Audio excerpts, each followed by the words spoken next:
بسم اللہ الرحمن الرحیم۔ السلام علیکم۔ آپ دیکھ رہے ہیں یوٹیوب چینل عام سی باتیں۔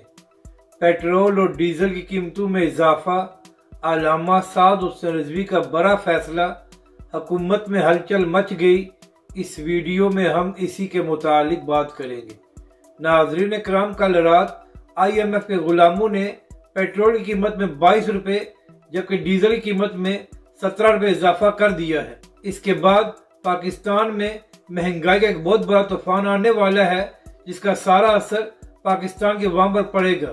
تو اسی حوالے سے علامہ سعد حسین رضوی نے چند دن پہلے ایک بیان دیا تھا۔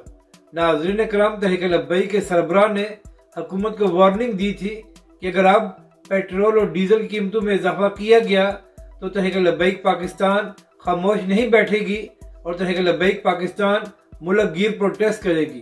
تو ناظرین کرام، اسی حوالے سے ایک صحافی ہے محسن بلال صاحب، انہوں نے کہا ہے کہ تحریک لبیک کے ترجمان سے ان کی بات ہوئی ہے اور تحریک لبیک کے ترجمان نے بتایا ہے کہ TLP کا ایک بڑا اہم اجلاس ہو رہا ہے جس میں بڑے بڑے فیصلے کیے جائیں گے۔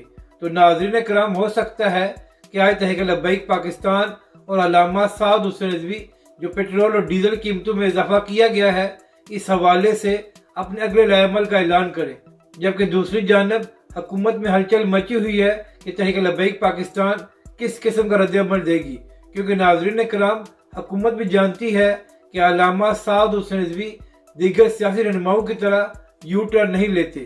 اگر علامہ سعد حسین رضوی نے کوئی بات کی ہے تو پھر اس پر عمل کیا جائے گا۔ تو اب دیکھنا یہ ہے کہ آج تحریک لبیک پاکستان کس قسم کے فیصلے کرتی ہے اور تحریک لبیک پاکستان پروٹیسٹ کرنے کے لیے کیا راستہ اختیار کرتی ہے۔ اپنی رائے کا ضرور اظہار کریں کہ آپ کو یہ ویڈیو کیسی لگی اور ہمارے اس چینل کو بھی سبسکرائب کریں۔